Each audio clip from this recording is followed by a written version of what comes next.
وبرکاتہ۔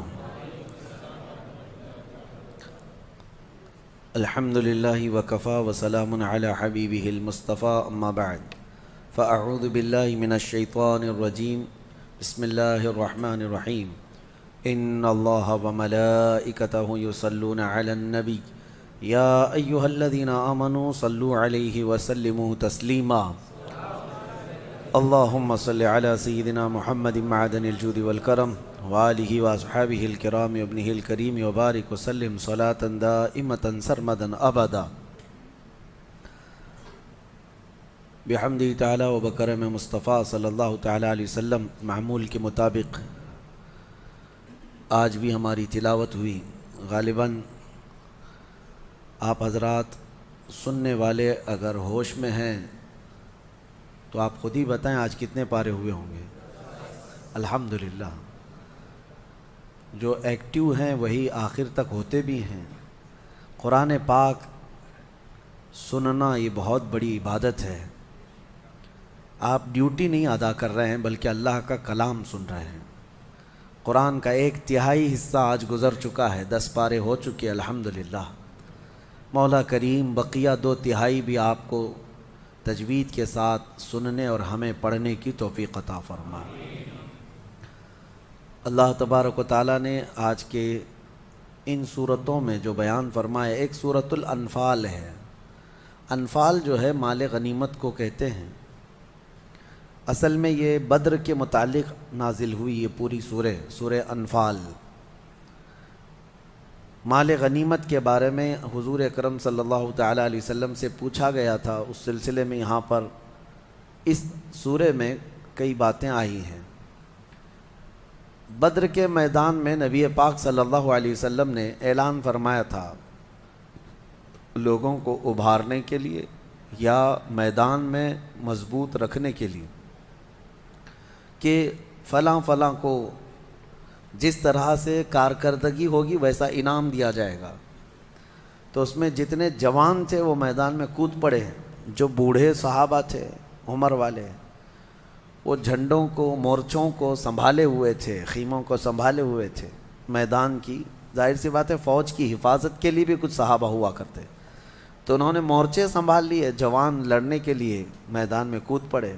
اور ایسی سخت ترین لڑائی ہے کہ بدر کے میدان میں آپ کو پتہ ہے، تاریخ گواہ ہے، یہ 313 تھے اور وہ 1000 سے زیادہ تھے۔ باوجود اس کے اللہ نے روشن فتح عطا فرمائی اور یہ جوان صحابہ نے 70 کافروں کو مار گرایا تھا اور 70 کو قیدی بنا کر لائے تھے۔ اب مسئلہ یہ تھا کہ حضور نے جو اعلان فرمایا تھا جس کی جیسی کارکردگی ہوگی ویسا انعام ہے، تو جو جوان صحابہ تھے ان میں یہ باتیں چلنے لگی جو بدر کا مال غنیمت ہے وہ غالباً جوان صحابہ کو زیادہ ملے گا۔ تو بوڑھے صحابہ وہ کہتے کہ اگر ہم مورچہ نہ سنبھالتے تو تم میدان میں اترتے کیسے؟ بہت تیز ہمارے حاجی صاحب جو ہے بے شک فرماتے ہیں، کیونکہ بوڑھوں کا اپنا ایک رول ہوتا ہے۔ بڑھاپا جو ہے اللہ تعالیٰ کی طرف سے ایک نعمت ہے کہ اللہ کی طرف لوٹنے کا موقع دیا جاتا ہے۔ جو جوان بیٹھے ہیں اللہ ان کو بھی اچھا بڑھاپا عطا فرمائے، عبادتوں کے ساتھ اور اللہ کی طرف لوٹ آنے والا بڑھاپا یہ نعمت ہے۔ کیونکہ زندگی میں جوانی میں جو کرنا تھا کر لیا، لیکن آخر عمر میں اللہ نے اس کو ہدایت دی کہ وہ مسجدوں کی طرف آ گیا ہے، پابند ہو گیا ہے، اور یہ احسان ہے اللہ کا کہ اللہ تعالیٰ اسے پاک کر کے دنیا سے اٹھانا چاہتا ہے۔ اور میرا مولا فرماتا ہے جس کی اسلام میں داڑھی سفید ہو گئی، اللہ فرماتا ہے مجھے اس کو عذاب دینے میں حیا آتی ہے۔ اللہ حیا فرماتا ہے بوڑھے کو عذاب دینے میں، اور بڑھاپے میں بھی جس کی ایک بھی نہیں نکلی اس کا کیا ہے؟ بہرحال تو بوڑھے صحابہ یہ کہنے لگے ہم مورچہ سنبھالے تھے، ہمارا مال غنیمت تو ہمیں زیادہ ملنا چاہیے۔ تو یہ بات چل رہی تھی کس نے زیادہ کارکردگی کی ہے میدان بدر میں، یہ جوان صحابہ کا یا پھر بوڑھے صحابہ کا، کس کا کارنامہ زیادہ بڑا ہے؟ تب یہ سورہ انفال میں آیتیں نازل ہوئی۔ اللہ نے کیا ہی بہترین انداز میں فرمایا، فَلَمْ تَقْتُلُوهُمْ وَلَكِنَّ اللَّهَ قَتَلَهُمْ وما رمیت اذ رمیت ولکن اللہ رما۔ رب فرماتا ہے محبوب آپ ان سے فرمائیں اے صحابہ رسول کے غلاموں، جنگ میں جب تم تیر چلا رہے تھے تم میں سے کسی نے تیر نہیں مارا، اللہ نے تیر چلایا ہے، اور تم میں سے کسی نے ان کو قتل نہیں کیا، اللہ نے ان کو قتل کیا ہے۔ یعنی صحابہ کا کام تھا لیکن ان کے کاموں کو اللہ نے اپنا کام فرمایا۔ یہ رسول پاک صلی اللہ تعالیٰ علیہ وسلم کے غلاموں کی شان ہے کہ رب تعالیٰ فرماتا ہے ان کا کیا ہوا کام وہ اللہ کا کیا ہوا ہے۔ پھر اس کے بعد نبی پاک صلی اللہ تعالیٰ علیہ وسلم نے مال غنیمت جمع فرمایا اور قیدی بھی آئے بدر کے۔ اب سنیے، اسلام میں یہ ایک پہلی چیز ہے پوری دنیا کو پیش کی جانے والی۔ ہزاروں جنگیں آج بھی ہوتی ہیں، ہو بھی رہی ہیں اور ہو چکی ہیں۔ جنگوں کی ایک تاریخ نکال کر کے دیکھو اور میرے آقا صلی اللہ علیہ وسلم کے جو جہاد ہیں ان کو ایک طرف رکھو۔ بدر کے بعد کون سے قیدی آئے تھے پتہ ہے آپ کو؟ ایسے قیدی جنہوں نے مکہ میں صحابہ کا جینا تنگ کر کے رکھا تھا، بہت تکلیفیں دیے تھے، وہ سب گرفتار ہوئے تھے۔ 70 تو مارے گئے تھے جس میں ابو جہل بھی مر گیا تھا، حضرت بلال حبشی کا جو آقا تھا وہ بھی مرا تھا، بڑے بڑے کافر مرے تھے، لیکن جو قید ہو کر کے آئے تھے وہ بھی چھوٹے نہیں تھے، اس میں بھی اچھے خاصے جو بھڑکانے والے لوگ تھے وہ سب گرفتار ہوئے تھے۔ اب ظاہر سی بات ہے صحابہ اکرام کو بدلہ بھی لینا تھا، اتنے سالوں ہمیں تکلیف دیا، تڑپایا، آج ہاتھ میں آ گئے ہیں، لیکن نبی رحمت صلی اللہ تعالیٰ علیہ وسلم نے صحابہ سے مشورہ کیا کہ ان کے ساتھ کیا کریں ابھی۔ تو حضرت عمر فاروق رضی اللہ تعالیٰ عنہ نے مشورہ دیا کہ ان میں سے ٹکڑے ٹکڑے کر کے ان کو کاٹ کے مار ڈالیں، یہ جتنے ہیں مار ڈالیں ان کو۔ صحابہ کے الگ الگ مشورے تھے۔ حضرت ابوبکر صدیق نے عرض کیا یا رسول اللہ صلی اللہ علیہ وسلم، ان کو اگر فدیہ لے کر کے کچھ مال ان سے لے کر کے ان کو آزاد کر دیں، ہو سکتا ہے بعد میں یہ اس سے متاثر ہو کر اسلام میں آ جائیں۔ حضور نے حضرت ابوبکر کے مشورے کو پسند فرمایا۔ پھر اعلان ہوا ان قیدیوں کے ساتھ کہ تم میں سے جس کے پاس بھی مال ہے وہ اتنا اتنا فدیہ دے اور آزاد ہو جائے۔ تو جو سیٹ لوگ تھے پیسے دے رہے تھے، آزاد ہو رہے تھے، لیکن جس کے پاس مال نہیں تھا اس کے لیے ایک دوسرا آپشن تھا حضور کی طرف سے۔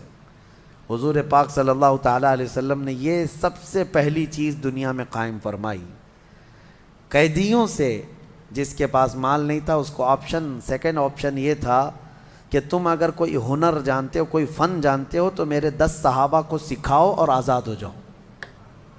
یعنی اگر ان کے پاس کوئی فن ہے، کوئی کاریگری جانتا ہے، کوئی بھی کسی بھی طرح کا علم جانتا ہے، حضور نے آپشن دیا تھا میرے مدینے کے صحابہ میں سے 10 صحابہ کو تم وہ ہنر سکھاؤ اور آزاد ہو جاؤ۔ قیدیوں سے بھی کام لینا اور علم لینا یہ نبی پاک صلی اللہ علیہ وسلم کا ریولیشن ہے، اس سے پہلے کسی نے یہ کام نہیں کیا ہے۔ اور اس کے بعد میں آپ کو بتاؤں انصاف کے ترازو پر سب کو برابر رکھا گیا۔ اتفاق ایسا کہ ان قیدیوں میں خود رسول اللہ کے چچا عباس بھی گرفتار ہو کر آئے تھے، وہ ایمان لائے ہوئے نہیں تھے، ایمان لائے ہوئے نہیں تھے، گرفتار ہو کر کے آئے۔ اور ظاہر سی بات ہے وہ جب میدان میں آئے تھے ان کے پاس کچھ نہیں تھا، لیکن مکہ میں جب جنگ کے لیے نکل رہے تھے تو اپنی بیوی ام الفضل کو کچھ پیسے دے کر کے کہا تھا سونے کے سکے فلاں مٹکے میں یا کسی جگہ اس کو اندر بند کر کے رکھ دو، کسی کو خبر نہ ہو۔ جنگ میں آنے سے پہلے، بدر میں آنے سے پہلے اپنی بیوی کو دے کر آئے تھے اور وہ چھپا دیے گئے پیسے تہہ خانے میں۔ اب ان کے پاس یہاں میدان میں گرفتار ہونے کے بعد کچھ نہیں تھا۔ جب ان کی باری آئی تو حضور پاک صلی اللہ علیہ وسلم نے ان سے بھی کہا جیسے سارے قیدی دے رہے ہیں آپ بھی دیں، کیونکہ دشمنوں کے ساتھ آئے تھے آپ فدیہ دے کر کے آزاد ہو جائیے، یا پھر دوسرا آپشن ہے۔ تو انہوں نے کہا نہ میرے پاس کوئی فدیہ ہے، پیسہ ہے، نہ ہی کوئی دوسری چیز ہے۔ تو حضور پاک صلی اللہ علیہ وسلم نے فرمایا بدر میں آنے سے پہلے اپنی بیوی ام الفضل کو جو دے کر کے آئے تھے وہ منگوا لو۔ یہ ہے میرے آقا کا علم غیب، لوگوں کو ابھی پیٹھ پیچھے اور دیوار پیچھے کی لگی ہوئی ہے۔ میرے آقا صلی اللہ تعالیٰ علیہ وسلم تو تمہارے گھروں میں کیا کیا چیزیں تم چھپا کر رکھے ہو وہ تک جانتے ہیں۔ حضرت عیسیٰ علیہ السلام فرماتے ہیں، قرآن میں موجود ہے وَأُنَبِّئُكُم بِمَا تَأْكُلُونَ وَمَا تَدَّخِرُونَ فِي بُيُوتِكُم۔ حضرت عیسیٰ علیہ السلام کا یہ فرمان قرآن میں آیا ہے، وہ خود کہتے ہیں میں تمہیں وہ سب چیزیں بتا دوں گا جو کچھ تم گھروں میں کھاتے ہو اور جو جمع کر کے رکھتے ہو۔ جب عیسیٰ علیہ السلام اتنا جانتے ہیں تو کیا میرے نبی پاک صلی اللہ علیہ وسلم اپنی امتیوں کے احوال نہیں جانتے؟ یقیناً جانتے ہیں۔ رسول رحمت صلی اللہ تعالیٰ علیہ وسلم نے جیسے ہی یہ فرمایا، حضرت عباس کیا کہتے؟ جواب کچھ بھی نہیں تھا، فوراً کہنے لگے میں ایمان لاتا ہوں۔ نبی پاک صلی اللہ تعالیٰ علیہ وسلم کی بارگاہ میں پھر ان کو آزاد کر دیا گیا، اور جو کچھ قیدی بچے تھے جن کے پاس دونوں بھی چیزیں نہیں تھیں ان کو مدینہ لایا گیا، اور قید خانہ کہاں تھا؟ مسجد نبوی میں رکھا گیا۔ کاش ہم کو وہاں قید کر دیا جائے زندگی بھر، مسجد نبوی میں قید کر دیا گیا۔ اب ہماری تمنا ہے کہ ہم مسجد نبوی میں قید ہو جائیں، وہ تو زمانہ رسول اللہ کا تھا۔ حضور ہر نماز کے لیے مصلی پر آیا کرتے تھے، جایا کرتے تھے، وہ کیسی جیل ہے، بلکہ وہ حقیقی جنت ہے۔ جب ان قیدیوں کو لے جا کر کے وہاں رکھا گیا، مسجد نبوی کے ایک کنارے باندھ دیا گیا تھا۔ میرے عزیزوں، میں یہ بات اس لیے عرض کر رہا ہوں، دنیا آج اسلام کے اوپر جو انگلیاں اٹھاتی ہے کہ یہ کاٹتے ہیں، مارتے ہیں، ذرا وہ اپنے گریبان میں جھانک کر کے دیکھ لیں، جنگوں کے قیدیوں کے ساتھ یہ ظالم کیا کیا حرکتیں کرتے ہیں۔ تمہیں پتہ ہے گوانتانامو بے جیل دنیا کی سب سے بدنام، ابو غریب جیل، یہ امریکہ کی وہ جیلوں کا ذکر میں کر رہا ہوں جن میں انسانیت سے گری ہوئی حرکتیں کی گئی ہیں قیدیوں کے ساتھ۔ عراق کے جو فوجی گرفتار ہو کر آئے مسلمان، ان کو پیشاب پلایا گیا ہے، بہت سخت ترین، جانوروں کے ساتھ بھی یہ سب نہیں کیا جاتا۔ بہت گندی حرکتیں ان قیدیوں کے ساتھ کی گئی جو مسلمان قید ہو کر کے آئے۔ انسانیت سوز، اخلاق سوز حرکتیں، یہ سب چیزیں ہسٹری میں آج بھی موجود ہے، اور جس کے سامنے بھی یہ ذکر کرو وہ شرم سے پانی پانی ہو جائے گا۔ یہ کس کی حرکتیں ہیں؟ سپر پاور کی، جو دنیا کو اخلاق تقسیم کرنے کی بات کرتے ہیں، دنیا کے درمیان اپنے کیریکٹر پھیلانے کی بات کرتے ہیں، اور اسلام پر وہ بلیم کرتے ہیں۔ اسلام میں تو یہ حق اتنا احترام دیا گیا ہے کہ جنگوں سے جو قید ہو کر کے بھی آئے گا اس کو فنڈامنٹل رائٹس ہوں گے، اس کے بنیادی حقوق، اس کے کھانے پینے اور اس کی ساری چیزوں کے حقوق رکھے جائیں گے۔ یہ نہیں کہ کوئی قیدی آ گیا تو اسے بھوکا پیاسا مار دیا جائے گا۔ پہلے کے دور میں یہ بھی تھا کہ جو جنگوں میں قید ہو کر کے آتے تھے ان کو آگ میں جلایا جاتا تھا، ان کے ٹکڑے کیے جاتے تھے۔ اور حیرت کی بات ہے، اسلام کے جہاد جہاد جہاد کا پروپیگنڈا اتنا پھیلا دیا دنیا میں ان ظالموں نے، اور حد تو یہ ہے کہ ہمارے لوگ بھی ڈرنے لگ گئے، علماء بھی جو ہے بات کرنے سے خوف کھانے لگ گئے۔ ارے لفظ جہاد بولیں تو کل کہیں ہمیں گرفتار کر کے نہ لے چلے جائیں، کیونکہ یہ دجالی میڈیا نے ایسا پروپیگنڈا پھیلایا ہے جیسے دنیا میں سب سے زیادہ ہم نے قتل کیا۔ آپ کو میں تاریخ بتاؤں، تاریخ آپ کو پتہ ہے، world war first and world war second, اس میں کتنے قتل ہوئے تھے؟ سرچ کر کے آپ خود محسوس کر لیں گے، پتہ چلے گا آپ کو۔ فرسٹ ورلڈ وار، عالمی جنگ جو ہوئی، جنگ عظیم، پہلی جنگ عظیم، پوری دنیا اس میں ملوث رہی، اس میں تقریباً 3 کروڑ لوگ مارے گئے ہیں۔ کروڑ کی بات کر رہا ہوں، لاکھ نہیں، 3 کروڑ لوگ متاثر ہوئے، زخمی ہوئے، مارے گئے۔ اور دوسری جنگ عظیم میں تو 5 کروڑ سے اوپر لوگ۔ انسانوں کی کوئی اہمیت ہے یا نہیں؟ کروڑ ایسے ہم یہاں پر تاریخ میں بتایا جا رہا ہے جیسے کوئی گاجر مولی ہیں۔ ایک انسان کی بھی وقعت ہے اسلام میں، ایک انسان کی بھی قیمت ہے۔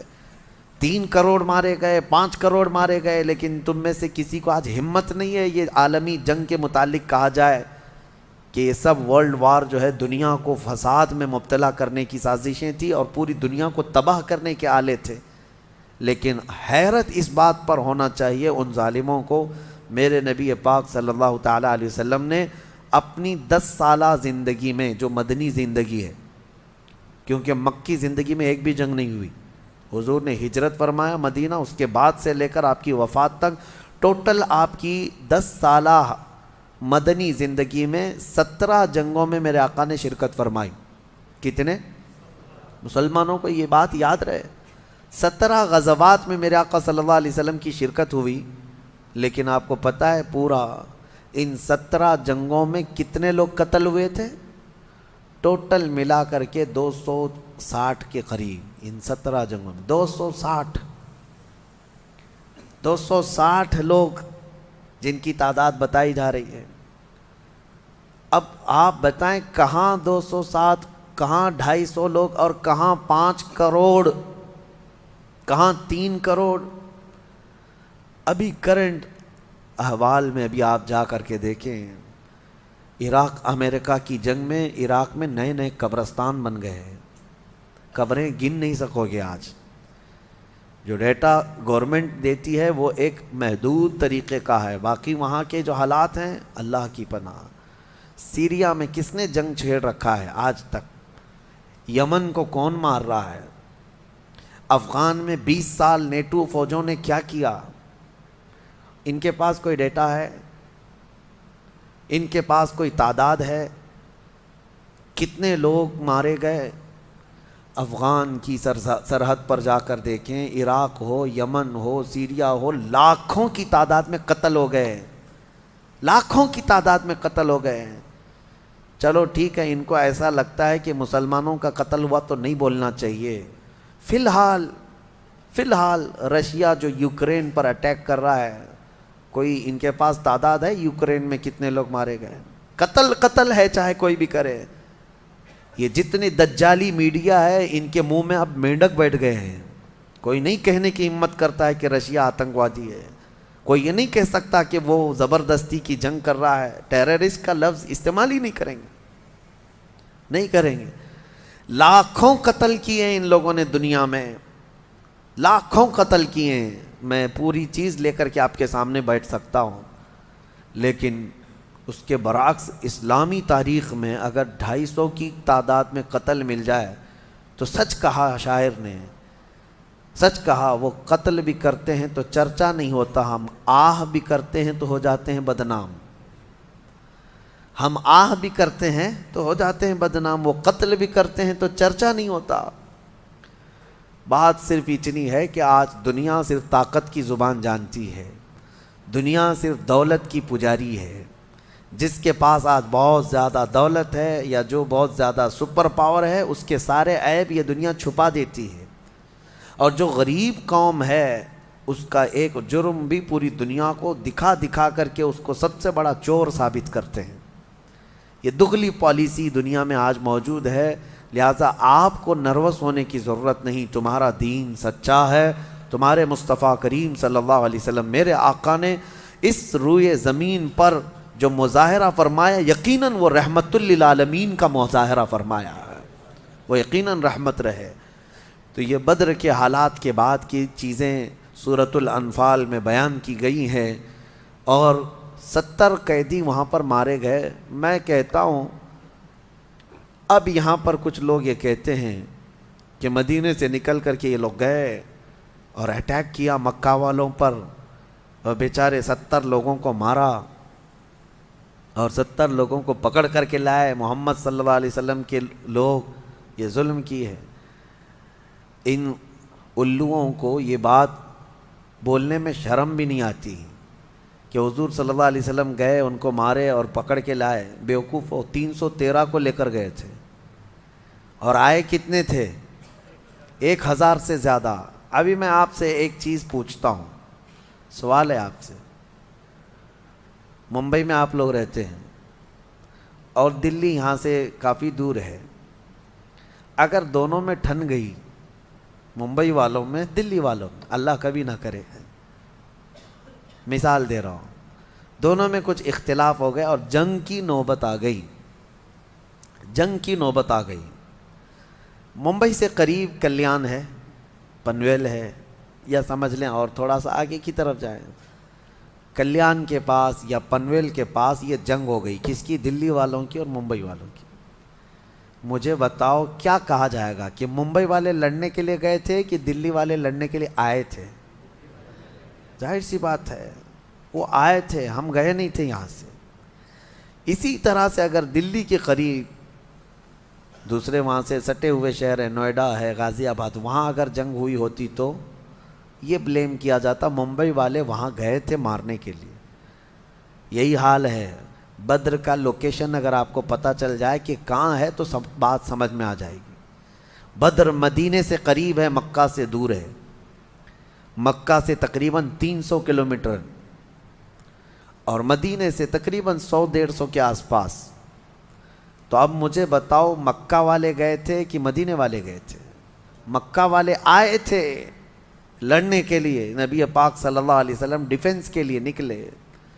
اسی طرح جنگ احد کہاں ہوئی پتہ ہے؟ مدینے سے 5 کلومیٹر باہر، مدینے سے 5 کلومیٹر باہر احد پہاڑ کے دامن میں۔ کون آئے تھے؟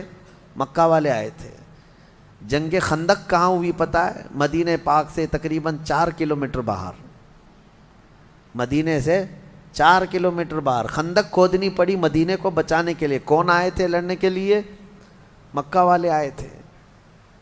اب مجھے بتاؤ جو بار بار مدینے پر اٹیک کرتے ہوں، ہر بار حضور پاک صلی اللہ علیہ وسلم اور ان کے صحابہ کو مکہ چھوڑنے کے بعد بھی مدینے میں آ کر کے فساد مچاتے ہوں، تو کیا ایسوں کے خلاف تلوار اٹھانا جائز نہیں ہے؟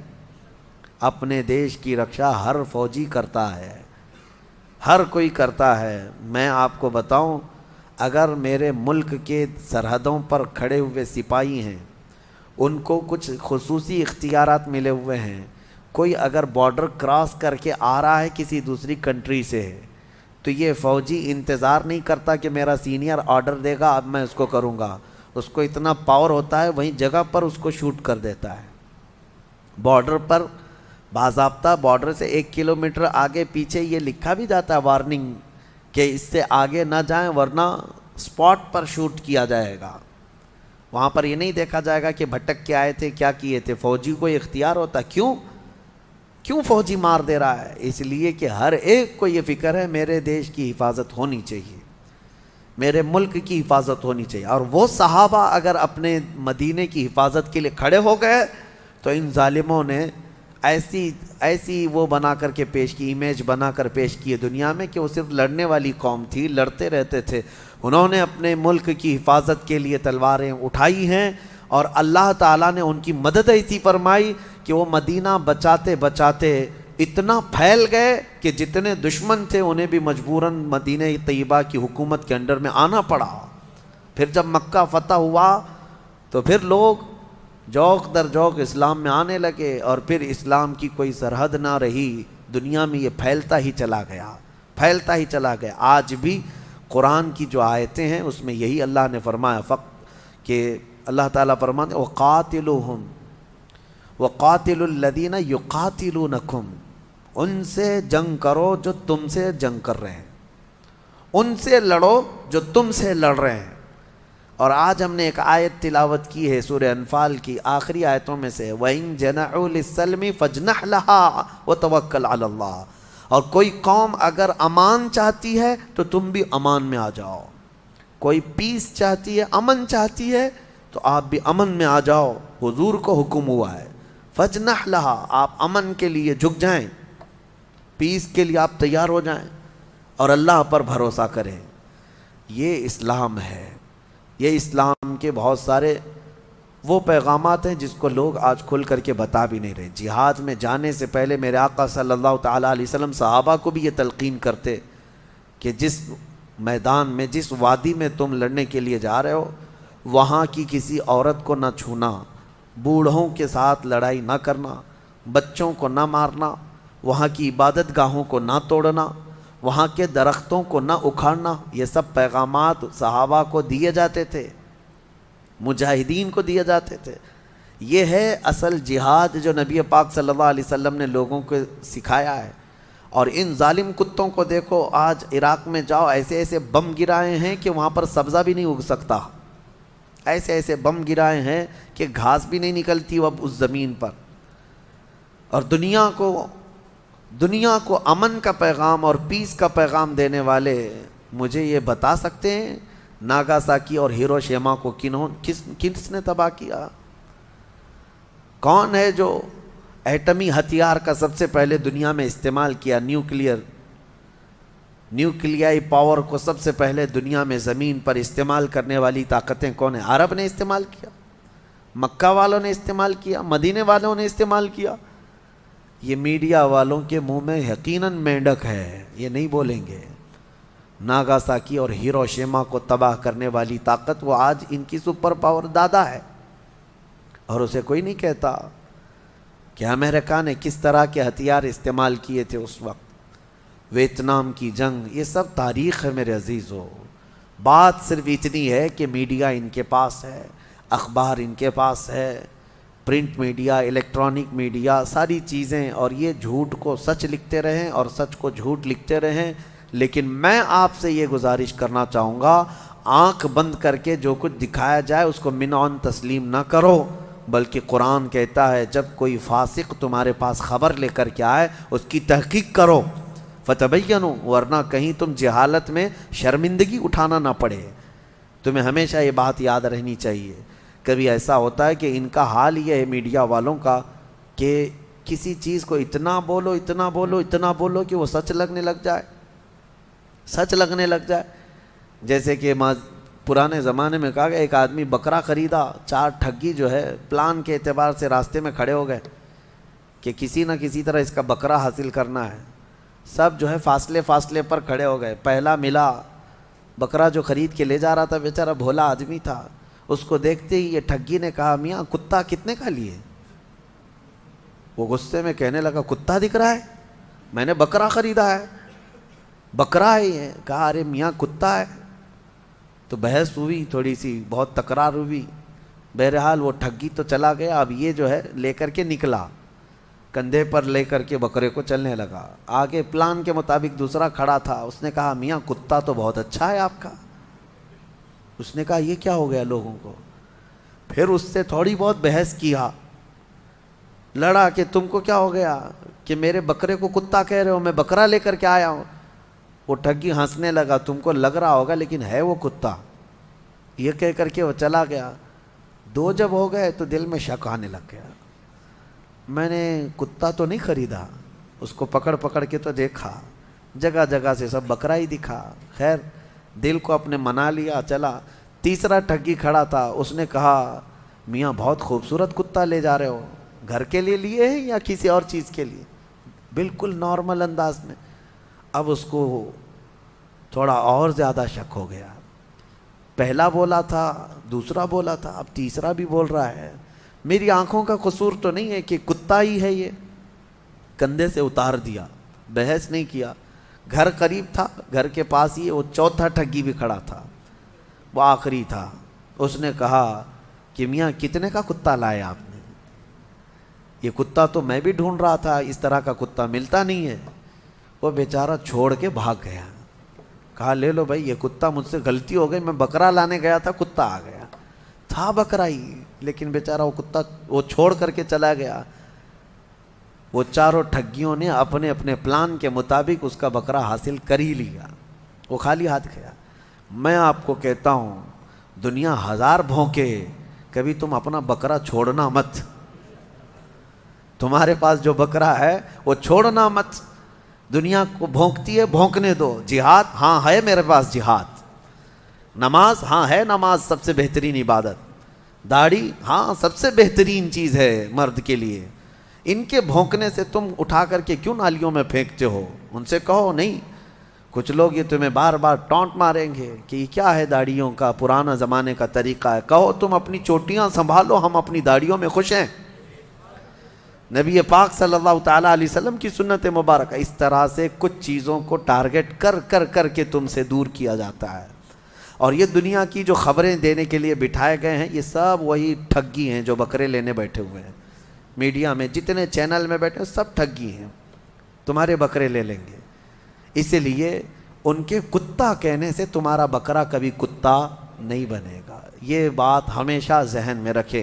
اللہ کریم ہم سب کو علم نافع اور عقل کامل عطا فرمائے۔ سورہ توبہ کی ہم نے تلاوت کی ہے، سورہ انفال کے بعد سورہ توبہ۔ سورہ توبہ قرآن کی ایک ایسی صورت ہے، 114 صورتوں میں ایک ہی سورہ ایسی ہے جس کے شروع میں بسم اللہ نہیں پڑھی جاتی، جس کے شروع میں بسم اللہ نہیں پڑھی جاتی۔ ہر سورہ کے شروع میں بسم اللہ پڑھی جاتی ہے۔ اس کی حکمت اللہ اس کے رسول بہتر جانتے ہیں۔ قرآن میں اسی طرح سے آئی ہے، جب حضور نے لکھوایا اس کو تو بسم اللہ کے ساتھ نہیں لکھوایا، پہلے جواب تو یہی ہے۔ اور بعض نے یہ کہا ہے کہ یہ سورہ جو شروع ہو رہی ہے آیات غضب ہے، اس میں اللہ کے غضب کا اظہار ہے کفار و مشرکین پر، اور بسم اللہ چونکہ آیت رحمت ہے، بسم اللہ الرحمن الرحیم، اللہ کی رحمت کا ذکر ہے بسم اللہ میں، تو آیت رحمت ہے بسم اللہ، اور آیت غضب دونوں کو ملانا مناسب نہیں، اس لیے بعض بزرگوں نے فرمایا سورہ توبہ کے شروع میں بسم اللہ نہیں پڑھی جاتی۔ سورہ توبہ کا جو میٹر ہے وہ خاص طور پر ایک آیت ان کو بہت چبھتی ہے، اس کا بھی میں خلاصہ بیان کر دوں۔ اس میں یا ایھا الذین آمنوا انما المشرکون نجس فلا یقربوا المسجد الحرام بعد عامہم ھذا، یہ حضور پاک صلی اللہ تعالیٰ علیہ وسلم پر نازل ہوئی۔ اللہ نے فرمایا اے ایمان والو، بے شک مشرک نجس ہیں۔ کیا ہے؟ نجس ہے۔ یہ چیز بہت کھلتی ہے، ان کو یہ کہا گیا ہے کہ ہم کو نجس کہا گیا ہے، ناپاک کہا گیا ہے۔ نجس ہوتا کیا ہے؟ بہت ساری چیزیں ہیں، میں آپ کو بتاتا ہوں، اور اس میں حکم یہ ہے کہ ان کو مسجد حرم کے قریب اب آنے مت دینا۔ اس سال کے بعد پابندی ہو گئی، مشرکین نہ آئیں، یا اللہ تبارک و تعالیٰ کی مقدس سرزمین ہے۔ آج تک اس پر عمل ہے کہ حرمین طیبین مکہ میں بھی اور مدینے میں بھی غیر مسلم کو الاؤڈ نہیں ہے۔ یہ ابھی کچھ یہودی سعودی داخل ہو رہے ہیں، ان کی کرپا، ان کی مہربانی، بھائی بھائی کو داخل کر لے رہا ہے، الگ بات ہے، لیکن ویسے اسلامی قانون یہی رہا برسوں سے۔ اب ان کا سوال یہ ہے کہ مشرکین کو نجس کیوں کہا گیا؟ میرے عزیزو، نجس کا مطلب یہ ہے، نجس جس کو کہا گیا ہے، ایک نجس وہ ہے جو کتا ہے، ایک نجس خنزیر ہے، کہ اس کو چھونا بھی جو ہے نجاست ہے، اور ایک پیشاب پخانا یہ بھی نجاست ہے، یہ بھی نجس ہے۔ لیکن ان کے لیے جو کہا گیا وہ عقیدہ نجس، یعنی اللہ تعالیٰ کے ساتھ شرک کرنے والی یہ جو فکر ہے، یہی سب سے بڑی نجاست ہے، یہ گندگی ہے، یہ نجاست ہے۔ اور یہ صرف اور صرف میرے دین میں نہیں، الزامی جواب ہمارے پاس بھی ہے۔ اگر کوئی اسی بات کو لے کر کے کہتا ہے کہ مسلمانوں میں بار بار یہ چیز کہلائی جاتی ہے کہ مشرکین نجس ہیں، مشرکین نجس ہیں، تو پہلی بات تو ہم آپ سے کہیں گے تو نجس کیوں رہتے ہو؟ کلمہ پڑھ لو نا، نجس رہو ہی مت۔ بہرحال دوسری بات یہ ہے کہ الزامی جواب میں ہمارے پاس آپ کی بھی کتابیں موجود ہیں، منوسمرتی اٹھاؤ، اور بھی کئی کتابیں ہیں، اس میں صاف طور پر یہ لکھا گیا ہے کہ ان کے دھرم کو جو نہیں مانتا وہ سب سے بڑا پاپی ہے، سب سے زیادہ غلیظ ہے، اس کے گھر اپنے گھر کے قریب نہ بناؤ۔ ہم تو صرف حرم کی بات کر رہے ہیں، تم تو گھر کے قریب بھی بنانے کو منع کرتے۔ مقدس کتابوں میں موجود ہے یہ میٹر، سب کے ہاں ہے۔ لیکن میرے عزیزو، مسجد حرم کے قریب نہ آنے کی جو اللہ تبارک و تعالیٰ کا جو حکم ہے، اس کی وجہ یہ ہے ہر ایک کی عبادت گاہ مقدس ہوتی ہے، ہر ایک کی عبادت گاہ مقدس ہے۔ ہمارے لیے ہماری عبادت گاہ مقدس ہے، اور اللہ تعالیٰ نے اس زمین کو پاک فرمایا ہے، پاک فرمایا ہے۔ ایک صاحب ہے، ٹرین میں ملاقات کر کے وہ اس پر مجھ سے بہت بات کر رہے تھے کہ پھر کیوں ہم مکہ نہیں جا سکتے، مکہ جانے کو کیوں پابندی آپ کے اس میں لگائے؟ میں نے کہا نہیں صاحب، آپ کو غلط فہمی ہے، مکہ جانے کے لیے پابندی کسی نے نہیں لگائی۔ آپ کو امریکہ جانے کی پابندی ہے؟ یو کے جانے کے لیے پابندی ہے؟ نہیں ہے۔ کیا کرنا پڑتا ہے؟ اگر آپ کی خواہش ہو رہی ہے یو کے جانا ہے، امریکہ جانا ہے، تو کیا ہے؟ کہا ویزا نکالنا ہے۔ کہا کون دیتا ہے ویزا؟ وہی کمپنی، وہی ملک کی، وہی کنٹری کے اتھارٹی جو ہیں وہ ویزا دیتے ہیں آپ کو۔ کہا ویزا مل جائے تو جائیں گے آپ، امریکہ کا ویزا ملے، یو کے کا ویزا ملے تو آپ جا سکتے ہیں۔ سیم پروسیس ہے. آپ کو مکہ اور مدینہ آنا ہے تو ویزا ہے لا الہ الا اللہ محمد رسول اللہ. سیم پروسیس ہے. ہر ایک کنٹری اپنی اپنی کچھ نہ کچھ تحفظات رکھی ہوئی ہے. اسی طرح سے اسلام میں آپ کو یہ کہا گیا ہے آپ بھی کلمہ طیبہ پڑھ لو, پاک ہو جاؤ اور آ جاؤ, پاک ہو جاؤ اور آ جاؤ. پابندی صرف اور صرف یہ ہے کہ اس کرائٹیریا کے اندر جو ہوگا وہ آئے گا, وہ پڑھے گا. اور ہر دین میں اس طرح کی چیزیں پائی جاتی ہیں. بہرحال اللہ کریم ہمیں ہمارے دین پر استقامت عطا فرمائے. قرآن عظیم کی آیات بینات کو سمجھنے اور اس پر عمل کرنے کی توفیق عطا فرمائے. وآخر دعوانا ان الحمد للہ رب العالمین. السلام علیکم.